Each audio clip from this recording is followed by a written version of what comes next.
Hi, my name is Nick Gowen, and I am the first counseling intern to be here at Warm Hearth Village. And so, here at the end of my internship, I'm trying to put together resources for future interns, kind of based on what I've learned and what I think might be helpful for future interns to know about this population in particular. And one topic that I've ended up learning a lot about is suicidality, and the way that we talk about that in class sometimes with the population in general sometimes looks different in conversations with older adults. So hopefully this little video will be helpful and normalize some of the conversations that you might run into with older adults that maybe in other populations would send off alarm bells.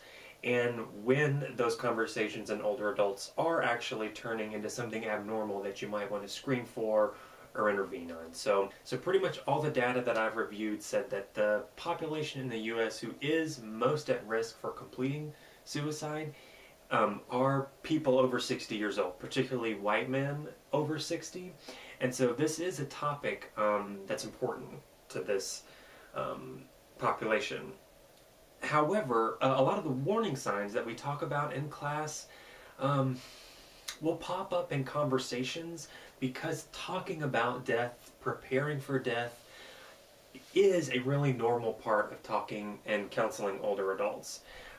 So I wanted to kind of review some of those warning signs that we've talked about in class and talk about how they relate to older adulthood. So for instance, some of the warning signs that we've talked about in our crisis class are things like, talking about wanting to die, talking or thinking about death often, talking about unbearable pain, using substances more, changing eating habits, sleeping too much or too little, withdrawing or feeling isolated, feelings of hopelessness or loss of purpose, feeling like a burden to others, giving away important possessions, or putting affairs in order or making a will.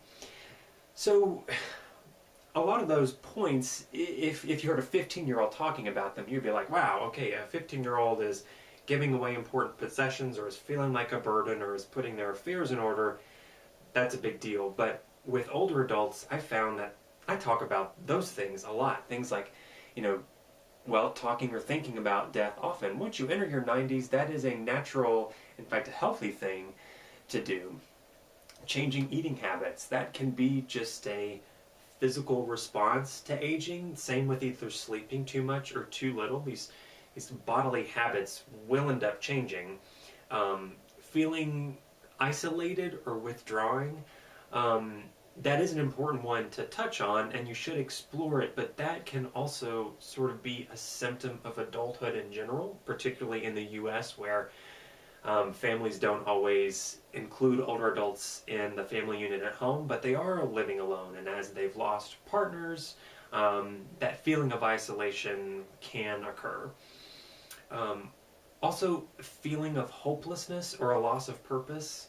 Hopelessness is definitely one that I think is abnormal, and you should really explore that one. But that loss of purpose, I haven't really found it to be a symptom of suicidality, but rather just a symptom of what Dr. Folan calls a loss of vocational wellness. So when people retire or their abilities change, they start to figure out, okay, what is my purpose? How am I useful at this age?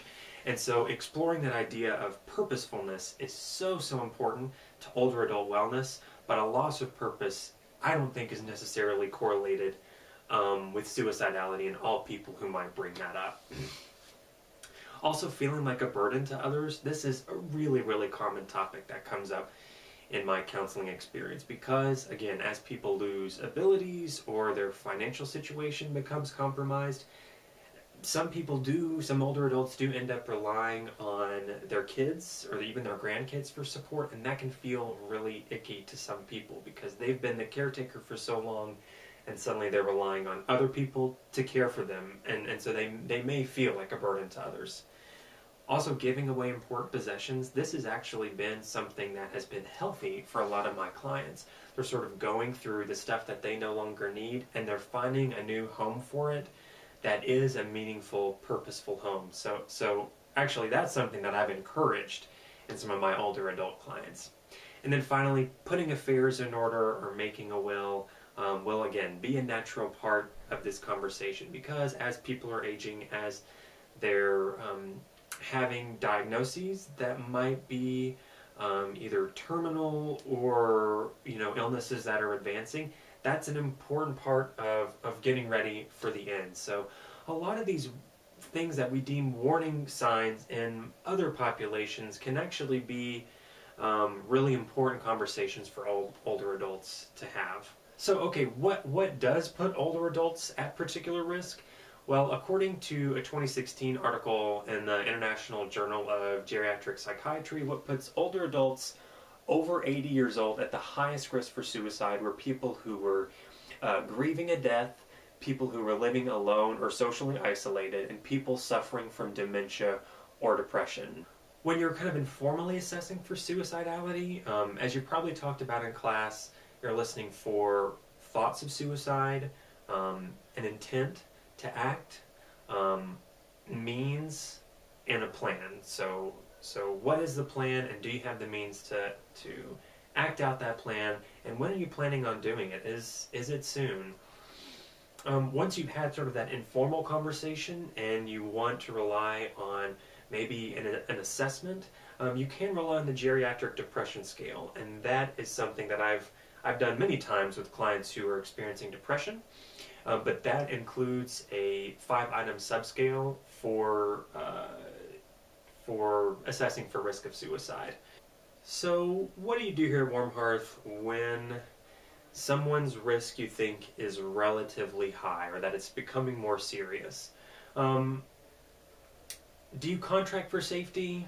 I don't know. I don't know that there's really a right or wrong answer about this. I'm sure that you've talked about this at length in class. I think the most important thing to do with someone who is sort of at a medium risk is identifying the specific social supports that they are going to lean on if these feelings should escalate, and also equipping people with the emergency helplines is also really important. And I've done that several times. Okay, who are you going to call? Do you have the numbers? I often write them down and have them put it on their refrigerator or something like that.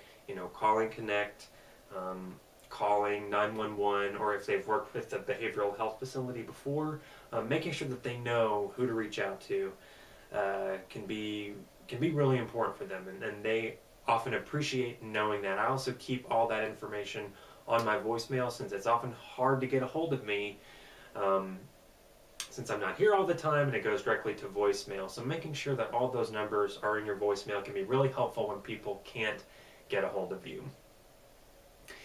Now, if a client is at high risk, they have intent, they have a plan, they have means, and they plan to act on it. As you probably talked about in class, making that call together, I think, can be really important and helpful and impactful for them. If you do need to step out for some reason, make sure you've kind of identified beforehand who you can rely on to stay with that person. There are a number of social workers here at Warm Hearth, and those are the first points of contact that I would go to, because the other employees may not have the training or the skill set to help a person who's at that high risk for suicide. So I would first make sure that you have good relationships with the social workers, and you've talked with them about the possibility of, hey, if I ever need someone to step in temporarily while I consult, is that something you'd be willing to do, and make sure that you have those phone numbers available for the social workers.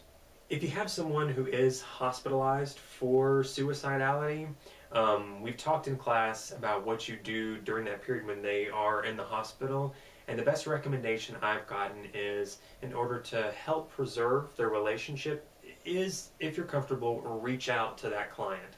Now, if they're local and you want to visit them, Dr. Lawson said, hey, that's fine. Just remember that you're visiting them sort of as just a fellow human being. You're there to give them comfort, and also remind them that they have a capable care team there at their disposal, and that you're thinking of them and wishing them well.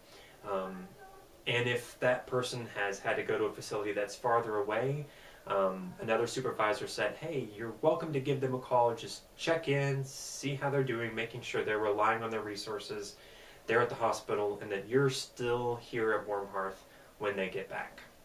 Now I want to talk about a sticky situation that's sort of beyond the scope of this video, but I just want to let you know that it has come up multiple times, and I wouldn't expect if it comes up for you too.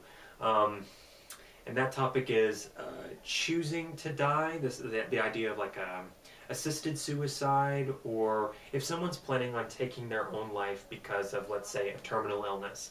And based on what you probably know about the ACA Code of Ethics, there is a certain section. It's section B2B that says the confidentiality regarding end-of-life decisions. And it says that counselors who provide services to terminally ill individuals who are considering hastening their own deaths have the option to maintain confidentiality depending on applicable laws and the specific circumstances of the situation, and after seeking consultation or supervision from appropriate professional and legal parties. Okay, here's my take on this.